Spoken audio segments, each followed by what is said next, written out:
आज आपण ब्रेडपासून अगदी चवदार आणि टेस्टी सगळ्यांनाच आवडणारी रेसिपी बनवणार आहोत. तर चला मग वेळ न वाया घालवता रेसिपीला लगेच सुरुवात करूया. आता एका मिक्सरच्या भांड्यामध्ये 10 ते 15 लसणाच्या पाकळ्या टाकायच्या आहेत. त्यानंतर अर्धा चम्मच जिरे, अर्धी वाटी स्वच्छ धुतलेली पुदिन्याची पानं, 1 वाटी स्वच्छ धुतलेली कोथिंबीरची पानं, काही देठसुद्धा मी या ठिकाणी घेतले आहेत. लक्षात घ्या, अर्धी वाटी पुदिन्याची पानं आणि 1 वाटी मी इथे कोथिंबीर घेतलेली आहे. त्यानंतर अगदी चवीपुरतं आपल्याला काळं मीठ घ्यायचं आहे आणि एक हिरवी मिरची, तीही तिखट घेतलेली आहे. तुम्ही तिखटनुसार कमी जास्त मिरची करू शकतात. आता अगदी अर्धा कप पाणी टाकून ही छान प्रकारे मिश्रण दळून घ्यायचं आहे आणि एक हिरवीगार पुदिन्याची चटणी आपली तयार झाली आहे. आता सारण तयार करायचं आहे. त्यासाठी गॅसवर एक कढई ठेवूया. त्यामध्ये 2 ते 3 चम्मच तेल टाकूया. तेल गरम झालं की त्यामध्ये अर्धा चम्मच जिरे, अर्धा चम्मच बडीशोप आणि अगदी पाव चम्मच हिंग टाकून ही फोडणी छान मस्त अशी परतून घ्यायची आहे. ही फोडणी छान परतली गेली की यामध्ये अर्धा चम्मच काश्मीरी लाल तिखट, अर्धा चम्मच लाल तिखट, अर्धा चम्मच कांदा लसूण मसाला किंवा घरचा जो साठवणीचा काळा मसाला असतो तो घेतला तरीसुद्धा चालेल. अगदी पाव चम्मच हळद, अगदी अर्धा चम्मच आमचूर पावडर घ्या किंवा चाट मसाला घेतला तरीसुद्धा चालेल आणि अर्धा चम्मच आपण चवीनुसार मीठ टाकून ही फोडणी परत छान एकदा परतून घेतली आहे. फोडणी मस्त अशी परतली गेली की यामध्ये उकळलेले बटाटे टाकूया. उकळलेले बटाटे आपल्याला कापून टाकायचे नाही, तर अशा पद्धतीने हाताने कुचकरून टाकायचे आहे. त्यानंतर हे बटाटे या फोडणीमध्ये छान असे एकजीव परतून घ्यायचे आहेत. तुमच्याकडे जर चाट मसाला किंवा आमचूर पावडर या दोघांपैकी एकही वस्तू नसेल तर तुम्ही अर्धा लिंबू पिळून घेतला तरीसुद्धा चालेल. त्यानेसुद्धा अतिशय भारी चव येते. आणि जर कढीपत्ता जर तुम्हाला टाकायचा असेल, कढीपत्तासुद्धा तुम्ही टाकू शकतात. नंतर काढून घेतला तरीसुद्धा चालेल. बटाटे मसाल्यामध्ये व्यवस्थित परतले गेले की त्यावर अगदी अर्धा चम्मच धनेपूड टाकून बारीक चिरली कोथिंबीर टाकायची आहे. धनेपूड जर तुम्ही फोडणीमध्ये टाकले तर तेवढी चव येणार नाही, जेवढी अशा पद्धतीने वरून जर धने पावडर टाकून आपण हा मसाला तयार केला ना, तर धने पावडरचा अतिशय भारी फ्लेवर येतो. आता हे पूर्ण मिश्रण व्यवस्थित मॅश करून एक मसाला तयार करून घेतला आहे. आता हा मसाला आपण बाजूला ठेवूया. आता एक मिश्रण तयार करायचं आहे. तर एका वाटीमध्ये आपण 1 वाटी बेसन पीठ घेतलं आहे. आता या बेसन पिठामध्ये 2 चम्मच तांदळाचं पीठ घ्यायचं आहे. तांदळाचं पीठ नसेल तर तुम्ही मक्याचं पीठ घेतलं तरीसुद्धा चालेल. तर इथे मी तांदळाचं पीठ 2 चम्मच घेते आहे. ह्या पिठामध्ये आपण अर्धा चम्मच ओवा घ्यायचे आहेत आणि अशा पद्धतीने हातावर क्रश करून टाकायचे आहेत, जेणेकरून ओव्याचा फ्लेवर अतिशय मस्त येतो. तुम्ही यामध्ये जिरा पावडर टाकली तरीसुद्धा चालेल. आता चवीपुरता अर्धा चम्मच मीठ आणि अगदी पाव चम्मच बेकिंग पावडर टाकायची आहे. बेकिंग सोडा अजिबात टाकू नका.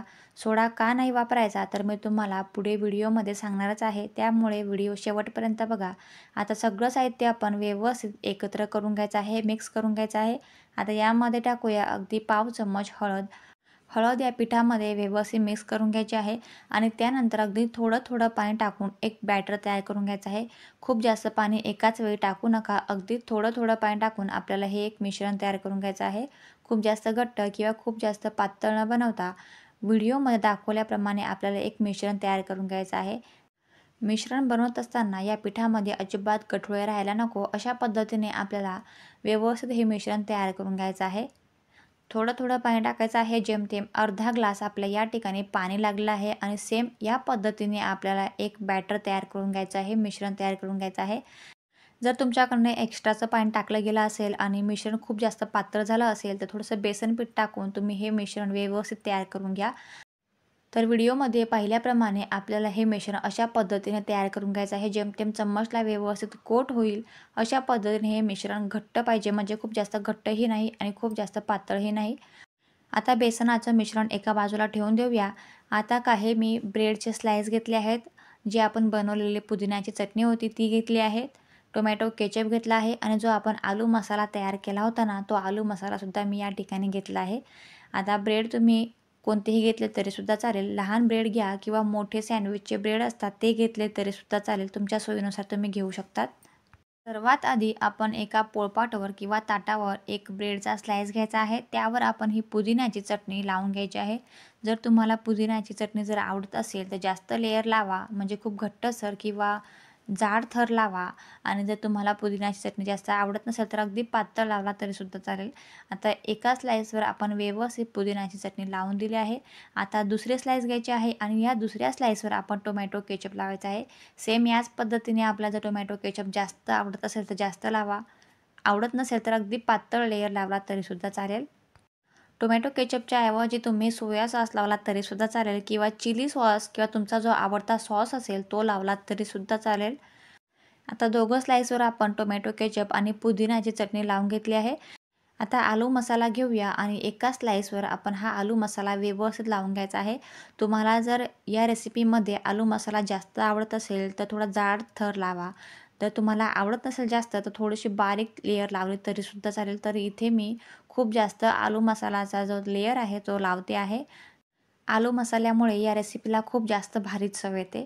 आता दुसरी स्लाईस आपण आलू मसाल्यावर ठेवायची आहे आणि अशा पद्धतीने अगदी अलगद हाताने प्रेस देत देत या दोघं स्लाईसमध्ये आलू मसाला व्यवस्थित चिपकून घ्यायचा आहे, जेणेकरून आलू मसाला या स्लाईसमधून वेगळा होणार नाही. सेम या पद्धतीने आपण एक सँडविचसारखा ब्रेड तयार करून घेतला आहे. आता हा ब्रेड जर तुम्हाला असाच चौकोन ठेवायचा असेल तर तुम्ही चौकोन ठेवू शकतात, परंतु इथे मी त्रिकोण आकाराने चाकूने कापून घेते आहे. तुम्ही याचे अजून बारीक तुकडे केले तरीसुद्धा चालेल, परंतु मी याच आकाराने अशा पद्धतीने ब्रेड कापून घेतला आहे आणि तुम्ही बघू शकतात आतमध्ये किती मस्त असं सारण व्यवस्थित भरलं गेलं आहे.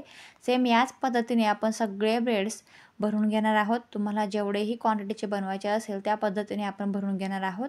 तर इथे मी अशा पद्धतीने सगळे ब्रेड्स व्यवस्थित भरून घेणार आहे. तर आपल्याला जेवढे ब्रेड्स भरायचे असतील त्या पद्धतीने आपण आतमध्ये सारण तयार करून हे ब्रेड तयार करू शकतो आणि नंतर एका डब्यामध्ये स्टोअर करून सकाळी नाश्त्याला किंवा जेवणाच्या वेळी किंवा टिफिनला डीप फ्राय किंवा मग तव्यावरती रोस्ट करून सुद्धा टिफिनला देऊ शकतो किंवा नाश्त्याला जेवणाला खाऊ शकतो. तर या पद्धतीने मी सगळे ब्रेड्स व्यवस्थित तयार करून घेतले आहे. आता इथे डीप फ्राय करायचे आहे, त्यामुळे मी इथे बेसनाचं जे मिश्रण तयार केलं होतं त्या बेसनाच्या मिश्रणामध्ये आपण हा ब्रेड टाकायचा आहे आणि तिघंही साईडने व्यवस्थित बेसनाने व्यवस्थित कोट करून घ्यायचं आहे, जेणेकरून आतील जे सारण आहे ते बाहेर निघणार नाही. आता एका साईडला मी अगोदरच तेल गरम करत ठेवलं होतं अगदी हाय फ्लेमवर, त्यामुळे तेलसुद्धा मस्त असं गरम झालेलं आहे. लगेच ब्रेड आपण या बेसनाच्या मिश्रणामध्ये व्यवस्थित कोट करून घ्यायचा आहे आणि लगेच हा ब्रेड आपण गरम तेलामध्ये टाकायचा आहे. अगदी गॅसच्या हाय फ्लेमवर आपण तेल गरम करून घेतलं आहे अगदी कडकडीत आणि या कडकडीत तेलामध्ये आपण हे ब्रेड टाकून द्यायचा आहे आणि वरून आपण थोडंसं बेसन पीठ टाकून द्यायचं आहे. गॅसची फ्लेम आपल्या हायच राहू द्यायचा आहे आणि ह्या हाय फ्लेमवर आपण या बेसन पिठाच्या पकोड्यावरती आपण एका साईडने झाऱ्याने किंवा पळीने तेल टाकायचं आहे, जेणेकरून वरचा जो लेयर आहे बेसन पिठाचा तो खाली निथळणार नाही आणि बेसन पीठ लगेच त्याच ठिकाणी व्यवस्थित सेट होईल. आता हा ब्रेड पकोडा दोघंही बाजूने सोनेरी रंग येईपर्यंत छान खरपूस असा तळून घ्यायचा आहे. तळल्यानंतर लगेच काढून घ्यायचा आहे आणि लगेच याचप्रमाणे सगळ्या बॅचेस आपण तळून घेणार आहोत. सेम या पद्धतीने दोघंही साईडने आपण सोनेरी रंग येईपर्यंत परतून घ्यायचा आहे. त्यामुळे तो वरून मस्त असा खरपूस आणि आतून छान सारण भरलेला मऊसूद असा ब्रेड पकोडा आपला तयार होतो. बेसनाच्या मिश्रणामध्ये सोडा न वापरता जर बेकिंग पावडर वापरली ना तर हे जे पकोडे आहेत कमी तेल पितात, त्यामुळे बेकिंग पावडरच तुम्ही टाका. आता हे सगळे सोनेरी रंग येईपर्यंत अशाच पद्धतीने आपण ब्रेड पकोडे फ्राय करून घेणार आहोत. पावसाळ्यात, हिवाळ्यात असे गरमागरम पकोडे आणि चहा कुणाला नाही आवडणार, तर तुम्ही ही रेसिपी नक्की ट्राय करा. रेसिपी आवडली असेल तर प्लीज एक लाईकसुद्धा नक्की करा. चॅनलला नवीन असाल तर सबस्क्राईबसुद्धा करा. आता तेल न वापरता कुरकुरीत ब्रेड सँडविच कसे बनवायचे ते बघूया. सेम पद्धतीने आपण जसं ब्रेड पकोड्यांसाठी सारण भरलं होतं ना, त्याचप्रमाणे आपण ह्या ब्रेडसाठी सुद्धा सारण भरून घ्यायचं आहे आणि त्यानंतर गॅसवर एक तवा ठेवायचा आहे. तवा गरम झाला की या तव्यावरती आपण तेल, बटर किंवा तूप टाकूया आणि या तुपावरती आपण हा सारणने भरलेला ब्रेड ठेवूया आणि हा ब्रेड आपण वरून परत एकदा तूप किंवा बटर लावून दोघं साईडने खरपूस सोनेरी रंग येईपर्यंत भाजून घ्यायचा आहे. तर इथे मी दोघं साईडने तूप लावून छान असा कुरकुरीत हा ब्रेड भाजून घेतला आहे. अगदी कुरकुरीत तयार झालेला आहे, तुम्ही आवाज ऐकू शकतात. आता हा गरमागरम कुरकुरीत ब्रेड आपण टिफिनसाठी किंवा नाश्त्याला गरमागरम खाऊ शकतो.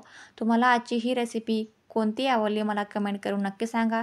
तुम्हाला ब्रेड पकोडा आवडला की ब्रेड सँडविच आवडला अगदी कुरकुरीत असा, तर तुम्ही मला कमेंट करून नक्की सांगा. रेसिपी आवडली तर एक लाईक नक्की करा, चॅनलला सबस्क्राईब करा. आता भेटूया पुढच्या व्हिडिओमध्ये, तोपर्यंत थँक्यू.